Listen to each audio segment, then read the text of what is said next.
I never thought I'd be turning to the internet for advice, but here I am. My family situation has always been complicated, but recent events have pushed me to my limits. I'll try to give you the full picture, so bear with me, it's a long story. I was born in a small town in the Midwest, the kind of place where everyone knows everyone else's business. My mom, Jane, 52F, was 28 when she got pregnant with me. She was working as a teacher at the local elementary school and had been dating my dad, Mark, 54M, for about 6 months. He was new in town, having just started a job as a sales representative for a pharmaceutical company. When my mom found out she was pregnant, she was terrified. Not only were they not married, but they hadn't even been together that long. In our conservative town, this was scandalous. My grandparents on both sides were furious, especially my mom's Catholic parents. They'd always been strict. My mom wasn't even allowed to date in high school. Finding out their unmarried daughter was pregnant was their worst nightmare come true. The pressure on my parents to get married was intense. My maternal grandparents threatened to disown my mom if she didn't make things right.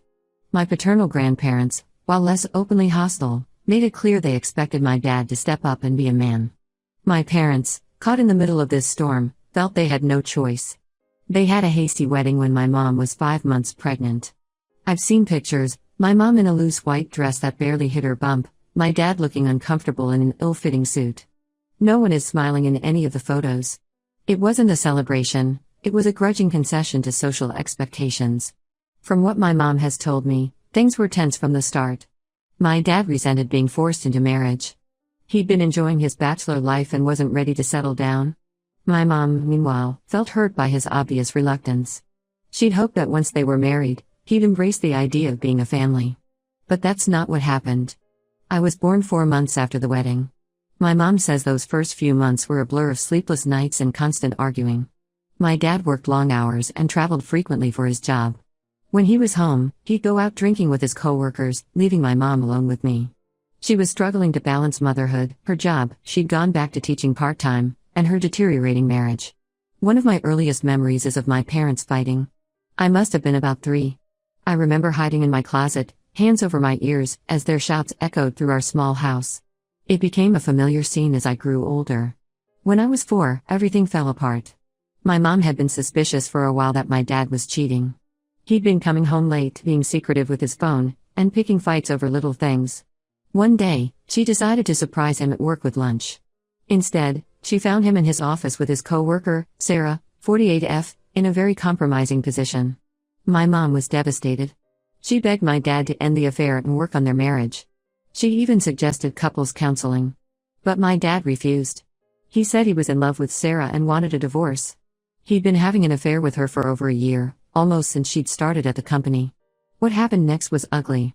My dad moved out that same day, going to stay with Sarah. A week later, he came back while my mom was at work and cleared out their joint bank account. He took everything, leaving my mom and me with nothing. We couldn't afford the rent on our house anymore and had to move in with my maternal grandparents. My mom fell into a deep depression. She had to quit her job because she couldn't handle working and taking care of me. We lived off my grandparents' charity for almost a year before my mom got back on her feet. She found a job as a dental receptionist. It paid less than teaching, but had more flexible hours so she could take care of me. As I grew older, I started to notice my mom's attitude towards me changing. She'd make offhand comments about how different her life would be if she hadn't gotten pregnant so young. She'd sigh heavily whenever she had to buy me new clothes or school supplies. Once, after a few glasses of wine, she told me that I'd ruined her chances at a good life. I began to feel like a burden, an unwanted reminder of my mom's failed marriage. I threw myself into my studies, desperate for any kind of praise or approval. But nothing was ever good enough. If I got all A's, she'd ask why they weren't A+. If I won an award at school, she'd say I should have won a bigger one. It was exhausting and demoralizing. Meanwhile, my dad was completely absent. He never called, never visited, never paid child support. It was like I didn't exist to him. As I got older and social media became a thing, I'd sometimes see pictures of him with Sarah and their kids, my half-siblings. They looked like the perfect happy family. It hurt more than I can express to see him being the father to them that he never was to me. My teenage years were particularly tough. My mom's bitterness had calcified into constant criticism and emotional manipulation. If I wanted to go out with friends, she'd guilt me about leaving her alone. If I expressed any ambition or dreams for the future, she'd make cutting remarks about how I'd probably end up pregnant and alone like her. I developed severe anxiety and depression. I had trouble making friends because I was always worried about saying or doing the wrong thing. I had my first panic attack at 15, in the middle of a math test. The school called my mom, but she was angry about having to leave work early to pick me up. She told me I was being overdramatic and needed to toughen up. Despite all this, I managed to maintain good grades. School became my escape. I'd stay late in the library, volunteering for every extracurricular activity I could, anything to avoid going home. My guidance counselor, Mrs. Thompson, noticed how much time I was spending at school and took me under her wing. She encouraged me to apply to colleges, helped me with my essays, and even drove me to my SAT exam when my mom refused to take me. When I got accepted to a university across the country on a partial scholarship, it felt like a lifeline. My mom's reaction was mixed. She oscillated between being proud that I'd gotten into a good school and being resentful that I was abandoning her. The day I left for college was tense. She barely spoke to me as we packed up the car, and her goodbye at the airport was cold and perfunctory. College was a revelation. For the first time, I was free from the oppressive atmosphere of home. I made friends, joined clubs, and started to discover who I was outside of my mother's narrow expectations. I began seeing a therapist through the Student Health Center, which helped me start processing years of emotional abuse and neglect. After graduation, I got an entry-level job at a tech startup in the city where I went to college. The pay isn't great, but it's enough to rent a tiny studio apartment and support myself. I'm proud of how far I've come, considering where I started. I maintain minimal contact with my mom. We talk on the phone maybe once a month, and I visit at Christmas. It's stilted and awkward, but it's the best I can manage for my mental health.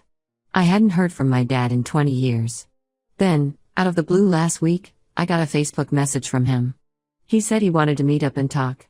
I was shocked and suspicious, but curiosity got the better of me.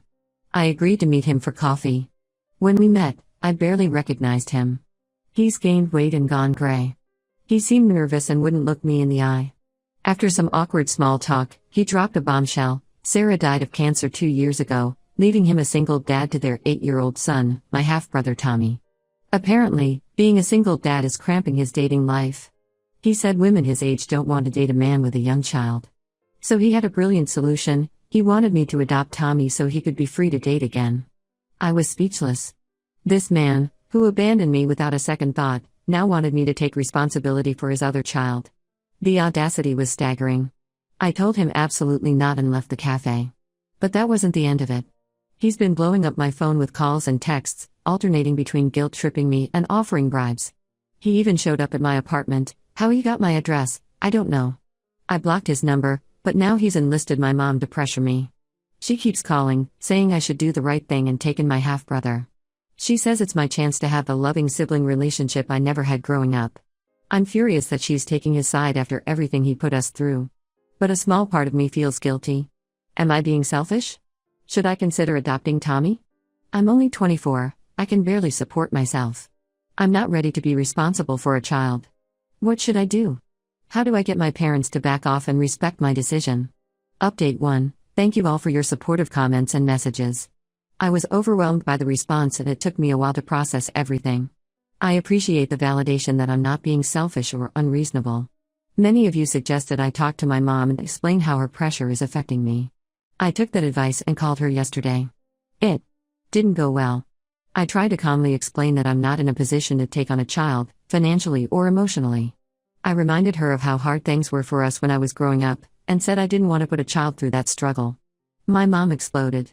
She accused me of being heartless and selfish, just like my dad. She said I was abandoning my brother just like my dad abandoned me. Then she hit below the belt. She said this is why I'm single, because I'm too selfish to think of anyone but myself. I lost my cool at that point. I told her she had no right to judge me after the way she treated me growing up. I brought up specific incidents, like the time she forgot to pick me up from school because she was too hungover, or when she told me I'd ruined her life at my high school graduation party. She tried to deflect, saying I was exaggerating and that she'd done the best she could as a single mother. I pointed out that she chose to stay single. There were men who were interested in her over the years, but she always pushed them away, saying she couldn't trust anyone after what my dad did. I told her it wasn't fair to put all that emotional baggage on me, to make me responsible for her happiness. She hung up on me mid-sentence. An hour later, I got a series of texts from her. She said she's done with me and I'm no longer welcome in her life unless I agree to take Tommy. She said she always knew I'd turn out to be a disappointment, just like my dad. I'm not going to lie, her words hurt. A lot. Even though I know intellectually that she's being unfair and manipulative, emotionally it still feels like a knife to the heart. I've been fighting back tears all day. To make matters worse, my dad has ramped up his harassment campaign. He's been leaving voicemails, I have him blocked, but they go to my visual voicemail, alternating between raging at me and pleading with me to save Tommy from foster care. In his latest message, he threatened to tell my boss and co-workers what a heartless person I am if I don't agree to take Tommy. I'm worried he'll follow through and it could affect my job. I work for a small startup and we all know each other pretty well. If my dad starts spreading rumors, it could make my work environment really uncomfortable. I'm seriously considering changing my phone number and moving to get away from all this. But I'm worried that's too extreme. Am I overreacting? Should I try to reason with them one more time? I'm also concerned about Tommy in all this. It's clear my dad is not a fit parent, but I'm not equipped to take him in. Several of you suggested I contact CPS. I'm considering it, but I'm scared of the fallout. What if they investigate and decide Tommy is fine with my dad? Then I'll have caused more drama for nothing. Plus, there's a part of me that feels guilty about potentially breaking up a family. I know how much it hurt me to grow up without a dad.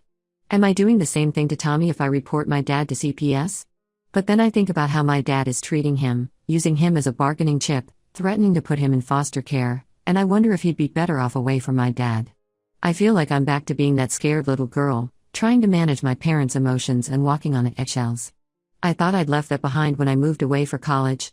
How do I set boundaries and stick to them without feeling crushing guilt? My therapist is on vacation this week, so I can't even process this with her. I've been trying to use the coping mechanism she's taught me, deep breathing, journaling, going for walks, but it's hard to quiet the anxious thoughts swirling in my head. I keep second-guessing myself. Maybe I am being selfish. Maybe I should just take Tommy in. But then I think about how unprepared I am to be a parent. I can barely take care of myself some days. How could I possibly be responsible for a child? And what about my own dreams and goals? I've been saving up to go back to school for my master's degree. If I take in Tommy, that would have to be put on hold indefinitely. Is it wrong of me to prioritize my own future over his? I'm sorry for rambling. I guess I'm just looking for reassurance that I'm not a terrible person for saying no. How do I stand firm in my decision without completely destroying my relationship with my family? Is that even possible at this point? Update 2. Things have escalated quickly in the past few days. I took the advice many of you gave and decided to contact Child Protective Services about the situation with Tommy. I figured they were best equipped to investigate and determine if he was in a safe environment. I called their hotline and explained everything: my dad's absence from my life, his sudden reappearance, his request for me to adopt Tommy, and his erratic behavior when I refused. I also mentioned the voicemail where Tommy said my dad wasn't nice to him, which had really concerned me. The CPS worker took all the information and said they would look into it. I felt relieved to have it off my chest, but also anxious about what would happen next. I didn't have to wait long to find out. Yesterday morning, I got a hysterical call from my dad. He was screaming that CPS had shown up at his house and interviewed Tommy. Apparently, Tommy told them about some things that raised red flags, because they decided to temporarily remove him from my dad's custody while they investigate further. My dad is blaming me entirely for this. He called me every name in the book and said I've ruined his life. He threatened to make me pay for what I've done. I'm not sure what he means by that, but it's scary. I also got a call from my mom. To my shock, she was furious with me too. She said I had no right to call CPS, that family problems should be handled within the family. She thinks I should have agreed to take Tommy instead of betraying my dad to the authorities. I tried to explain that I was just looking out for Tommy's welfare, but she wouldn't listen. She said I'm dead to her now and she never wants to speak to me again. Then she hung up. I'm reeling from all of this. On one hand, I feel like I did the right thing by reporting my concerns to CPS. If Tommy was in an unsafe situation, he needs to be protected. But on the other hand, I feel horrible for potentially breaking up a family. What if I overreacted? What if Tommy ends up in a worse situation in foster care? I'm also terrified about my dad's threats of retaliation. I don't know what he's capable of. Should I be worried about my safety? Should I tell my boss what's going on in case my dad tries to contact my workplace? I feel like I've opened Pandora's box and I don't know how to deal with the fallout. Any advice on how to proceed from here would be greatly appreciated. Update 3. It's been a whirlwind couple of weeks since my last update. I want to thank everyone again for their support and advice throughout this ordeal. It's meant more than I can express. First, the situation with Tommy. CPS completed their investigation. They found evidence of neglect and possible emotional abuse in my dad's home. As a result, they've placed Tommy with his maternal grandparents, Sarah's parents, for now. I'm relieved he's with family who can care for him properly. My dad's reaction has been explosive. He left me a barrage of voicemails, each more unhinged than the last. In the most recent one, he threatened to expose all my secrets to my employer and on social media. I'm not sure what secrets he thinks I have, considering he hasn't been in my life for 20 years, but it's still unsettling. I took the advice many of you gave and spoke to my boss about the situation. I explained that I have an estranged father who's been harassing me and might try to contact the company. My boss was understanding and said they'd alert security to be on the lookout for any troublemakers. As for my mom, she's still not speaking to me. She did send one text saying she hopes I'm happy with what I've done to this family. I haven't responded. At this point, I think some distance from her is probably for the best. I've been struggling with a lot of conflicting emotions. Guilt over breaking up my dad's family, relief that Tommy is safe, anger at my parents for putting me in this position, sadness over likely losing any chance at a relationship with my half-brother. It's been overwhelming at times. But I'm trying to focus on the positives. I stood up for myself and didn't let my parents manipulate me into a situation I wasn't prepared for. I potentially helped get Tommy out of an unsafe environment. And I've realized I'm stronger than I thought I was.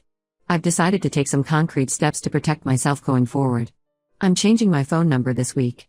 I'm also planning to move when my lease is up in a few months, just to be safe. It feels a bit extreme, but I think a fresh start would do me good.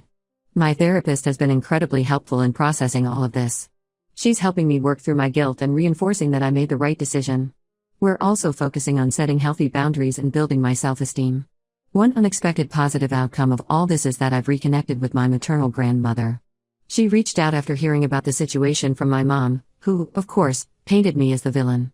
But when I explained my side of the story, my grandmother was surprisingly supportive.